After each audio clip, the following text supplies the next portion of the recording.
What's going on, people? We are Tottenham TV, back here for another episode of Player Ratings, another episode which I've been completely dreading since yesterday.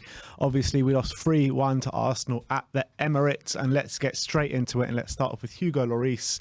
5s all round from us. First half, I thought he had a fairly good game, made some important saves, was quite commanding from crosses. I thought his distribution in the first half did let us down at times, put us under a bit of pressure, or potential pressure as well. Obviously, the second half comes and he makes that dreadful error to put us 2-1 down. And then the game's pretty much over after that Emerson red card. Yeah, I marked him down generally for that mistake. I thought he had a fairly decent game. Other than that, he did make, I think they had 9 shots on target in all, so he made about 6 saves throughout the game. But look, he couldn't do anything with the first goal. Great finish from Partey. Third goal from Xhaka, it wasn't exactly in the corner, so I don't think he'll be delighted with it, but it was a good finish. So not going to mark him down too harshly, but when it's not goes exactly in the corner, you got to think the keeper will be a bit disappointed. And second goal, though, that's the one where he'll be really disappointed. I think he makes 2 mistakes in that move. He parries it towards Romero, and then when the ball comes back to him, he just completely misses it, and Jesus pounces on it. So disappointing day from Hugo, but there were some positives, as you say, so it wasn't a completely horror show, but he'll want to forget this one, I think. Moving on to Cuti Romero. Sim gives him a 6. I gave him a 5. I think there were a couple of signs of the old Romero coming back in this game, but I think ultimately still not the same Romero as we've come accustomed to seeing. Since his injury, he seems to have lost that aggressive edge, and I think yesterday there were a couple of signs of it coming back, but I think ultimately it wasn't good enough from Romero yesterday, and I thought that Gabriel and Martinelli gave him a very, very tough time. And but apart from that, I think the first half he was working well with Emerson Royal. He was getting forward as well to create an option, had that chance early on in the second half as well, but I expect more from Romero defensively. Yeah, for that chance, he really should have squared Son. I don't know if he got overexcited, but he tries to take on Saliba and, get the shot off himself. But that was a real big opportunity missed. Obviously, for the goal, didn't cover himself in any glory. He takes a touch in the box in a moment where you just got to try your best to clear your lines, and he didn't quite do that. Although, to be fair to him, it was very quick reaction. He had to react very quickly to that situation, but he should have done better. I think there was one time where Jesus was dribbling in the box and he, got past Romero and was able to get a shot off, but Lloris was able to save him there. But I thought from playing out the back, that kind of perspective, I think it was pretty good, and there was a reason why we were able to beat Arsenal's press fairly consistently in the first half. And I think Romero was a huge part of that, with his confidence playing out the back and his willingness to get on the ball and not be overawed. So that was good. Obviously, second half, once the goal goes in and the red card, it's just a backs against the wall kind of job, and it's very difficult for him. But I thought on the ball he was fairly good, so I gave him a 6. All right, let's move on to one of his partners, and Eric Dyer. Sim gives him a 6. I gave him a 5. Again, I thought a lot of the Arsenal attackers, were taking advantage of Eric Dyer a bit yesterday in terms of the way they could really press him and harry him. And I thought for Xhaka's goal, I felt like he was just following the ball, following Martinelli, and it left a gaping hole for Xhaka to run into, which eventually he did score. Look, I think Eric Dyer, I expect more from him in a derby. I think he was our best defender on the day. Really? Yeah, I really do. I think he actually played fairly well for a lot of the game, and actually on the ball as well. He was playing some really good passes into... he was actually stepping out of defence and playing some really good passes into the forward line, and allowed us to progress up the pitch in that first half. Unfortunately, third goal, it was difficult, but he did get a bit done. Got drawn in by Martinelli, but then again there was a lack of cover, so I do have sympathy a bit for that. And I think defensively, I don't think he was gotten the better of too many times. So I actually think for me he was one of our better defenders, but unfortunately it wasn't good enough on the day. So it is what it is. That's interesting. But let's move on to Clement Lenglet. Sim gives him a 5. I gave him a 6. And interestingly enough, I thought Lenglet was actually our strongest defender yesterday. I think in the early stages of the game, he was coming under a lot of pressure, and I was thinking, this could be a long day for him. But I thought he grew into the game as the game wore on. Still not unbelievable from Lenglet. I mean, he was playing a few really nice balls out the back and stuff like that. But I thought for the most part, he played well, Lenglet. I thought he was our strongest defender. No, I'm the opposite. I thought it was our weakest, apart from Emerson. Obviously, you're talking about just the central Just defensive, three. yeah. Lenglet, I think, was our weakest. I think Wow. he was too many times he was outmuscled by Bukayo Saka on the left-hand side. There was one moment as well where him and Perisic are over there on the left-hand side and he gets completely spun on that side, and he was able to get into the box. Wasn't getting close enough to his the attackers on that side. I think he could have maybe done a bit to help Perisic in that moment for the second goal as well. There were some nice moments from him though. There were some good blocks and there was some really good passing out the back from him. But for me, it wasn't great. I think aerially as well, there was some crossing the box and he was getting beaten in the air a few times, and that was a bit worrying. So I think he was probably our weakest defender for me on the day. Interesting stuff. Let's move on to Emerson Royal. In the first half, I was actually praising him at halftime to say how much of a good job he's doing up against Martinelli defensively. He had good chemistry with Romero in that first half as well. He did get done one or two times in that first half, but I think all in all, that first half performance was really good from Emerson Royal. But ultimately, you can't forgive for what he did in that second half with that stupid, clumsy challenge on Martinelli when he's going towards his own goal in his own half. No need for that challenge to be made whatsoever. Whether you think it's a sending off or not, it's kind of irrelevant. You don't need to be making that challenge, and ultimately it's studs on ankle. He gets sent off, and the game's done. Yeah, for me, even in his best moments, he got spun by Jesus for that chance in the first half. He got forward a couple of times on the right-hand side really well, but unfortunately, as Emerson doesn't make the most of his opportunities to get forward. Kane was using him as kind of like an outball on occasion on the right-hand side. And he had a couple of times, he had time and space to pick out a man. He wasn't able to do it.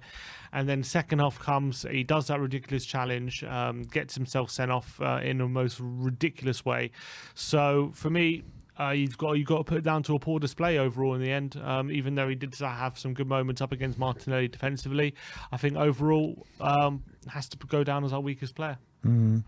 Rodrigo Bentancur, 7 from Sim, 6 from me. Again, another player who I was really praising at half-time. I thought he was central to anything good we were doing. He was standing up to the challenge of Arsenal's midfielders with being really combative and energetic in the middle of the park, and he was driving us forward at times as well.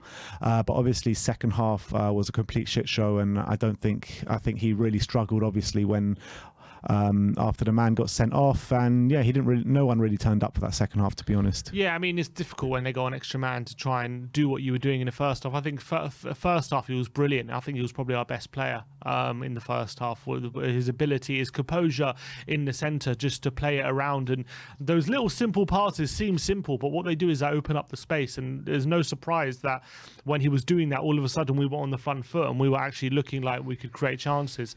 Fortunately, we didn't make the most of that, but that's not Bentancur's fault. I think defensively he was also pretty good.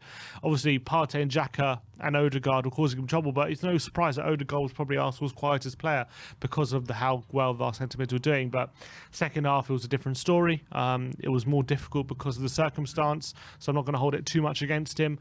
But obviously, he couldn't have been. It was very hard for him to be as effective. So it was just a 7, unfortunately. Let's move on to Pierre-Emile Hojbjerg. Sim gives him a 6. I gave him a 5. Again, first half display was fairly good from Pierre, where he was helping us really go up the pitch and be really combative in the middle of the park and keep winning the ball back, and not let the Arsenal midfielders have a moment's rest when they were on the ball. But again, second half, everyone dropped off. So I'm struggling to really give these players a high mark, even if they played well in the first half, because the second half was so bad. Yeah, Hojbjerg, I thought had a pretty good first half along with Bentancur. Maybe not as good, but I thought when we were in the moment where we were on top, he really started to shine, and his pressing was really good. He was winning the ball back in really good areas for us, allowed us to sustain the pressure a bit more. Second half, he had that really good chance on the edge of the area, which he placed over the bar. He had one moment as well. I think it was from a corner where it came out to him on the edge of the box, and that he had a strike which was goal bound if it wasn't for a really good block from one of the Arsenal defenders. So that was positive. But at the end of the day, it was very difficult for him to keep inserting himself throughout the game, and at the end of the day, he got there. Xhaka and Partey got the better of him. So I also think he was a bit slow to get out to Partey for the goal as well. That will be disappointing, but I think it was, other than that, he did okay. Moving on to Ivan Perisic, Sim gives him a 6, I gave him a 5. And look, he was always an option for us on that left-hand side of the pitch. I wanted to see a bit more from him in terms of going forward and really putting good deliveries in the box, but moves did seem to break down before they could get to him on that left-hand side, which was frustrating. In the second half, I felt like he got a bit done by Saka.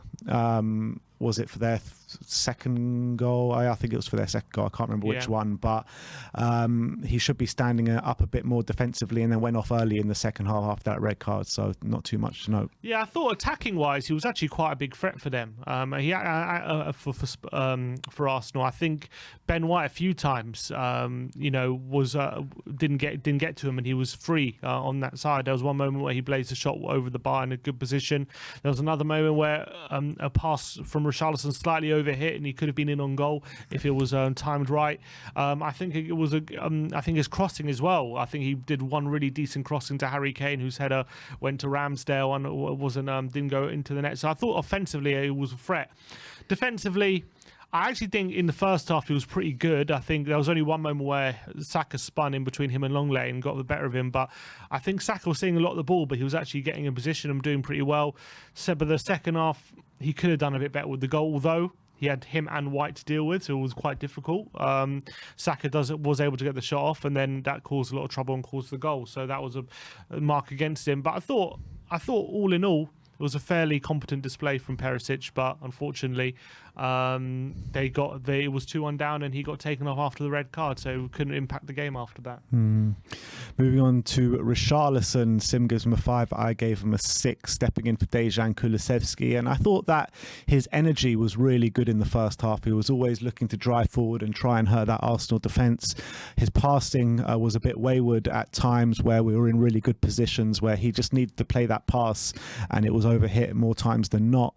It was his good work, obviously, that won us that penalty, where he ran into the box and drew that foul off Gabriel. And second half again, he went off early, so not too much to note. Yeah, I was really frustrated with some of his passing, to be honest, Richarlison, because we were in such promising positions, and a bit more accuracy and precision and care with some of his passes, and we would have been in on goal. Some of the stuff wasn't his fault, because he would have been in on goal if we would have got a pass to him, and unfortunately, those passes as well weren't good enough. But I think Richarlison's really got to work on his final third, not necessarily decision making, but just his ability to find the right pass in the final third needs a lot of work, and that's maybe one of his biggest weaknesses. So that's what I was frustrated about. Other than that, he did have good energy and he was providing a threat, but I don't remember too many times he was able to get shots off. So that's something he's got to work on as well. But he wasn't the worst of the front three. We'll talk about in a sec. Yeah, let's move on to Heung-Min Son. Sim gives him a 4. I gave him a 5. In terms of Sonny, I thought actually, again, like Richarlison, he was showing really good energy, trying to drive forward. There was a few moments in time where he really did get the better of a few Arsenal players running through the heart of their midfield, running through the heart of their defence. But it was a few passing. It was passing that let him down, let Richarlison down. It was very frustrating because we were getting in such good, positions on the pitch where we could really see where we could hurt Arsenal. But the passing in the last pass literally let us down every time. And there was a few moments, nice 1-2s for Son, trying to really break the lines of the Arsenal defence. And those were the good moments. But the bad moments is the passing, like we talk about. I mean, how many times did we see Sonny get the ball in really good opportunities and him pass it out to Richarlison, pass it to Kane, and the pass was either too short or too long? It was just really frustrating. And again, he got taken off early in the second half. Yeah, even for the goal, even for the penalty, it came from a moment where Son is overhitting a pass to Richarlison, who should have been in on goal. And it's very, very frustrating because he found himself in some really promising counter-attacking positions, which he did well to make for himself. But unfortunately for him, he kept screwing up. I don't think he got one right at all throughout the game, which is very, very frustrating from that point of view. I was looking at the pass map, his average position as well. And out of the front three, he was the deepest. And even Perisic was further ahead of him. And when you've got the pace, the attacking threat of Son in behind, he's got to be the furthest forward. I don't understand why he was so deep, and it doesn't help him being that deep. And I think that was a big reason why he struggled in this game. So Son, after getting that hat-trick, it was a poor display, unfortunately, for him. But there were some bright moments. So hopefully he can take the positives and move on. That's definitely something I noticed, which we'll talk about in the next player, with Harry Kane, last of the starting 11, sixes all round from us. And yeah, I mean, he was quite anonymous for the first 15 minutes, as most Spurs players were. But the way I look at it is, I kept thinking during the game, like, why is Harry Kane the most furthest forward when we've got Sonny on the pitch and they've got such a high line?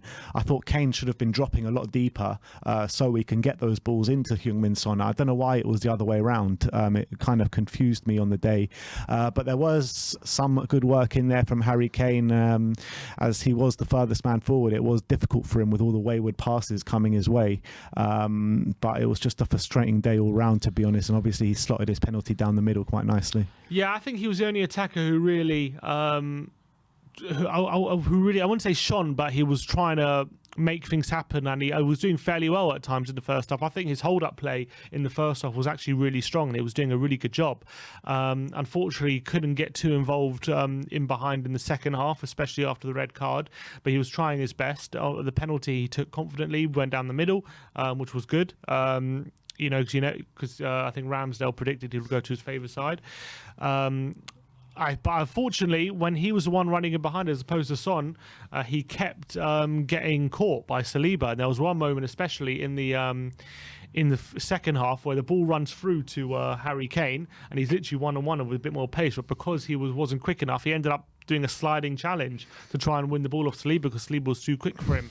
And if it was another player, it would have been a different story. So look, he's not going to come up against centre-backs as quick or as physically dominant as Saliba every week, but he did struggle in that aspect. And also aerially, whenever long balls were played to him, he wasn't able to win many headers off Gabriel or Saliba. But what he was good is when he was played it to his chest or his feet, he did more often than not, especially the first half, make it stick. So that's a big reason why we're able to have a few attacks, but unfortunately wasn't enough. Absolutely, which moves us on to Antonio Conte. Sim gives him a 5, I gave him a 6. And, you know, everyone going on about how Arsenal completely destroyed us yesterday. But I think at half-time, I was feeling quite positive about things. And I think that's down to the way Antonio Conte set us up. Yes, Arsenal completely peppered us for the first 20 minutes. But I think once we gained control in the game, we really saw ways that we were going to hurt Arsenal. We were hurting Arsenal if we got the last pass right.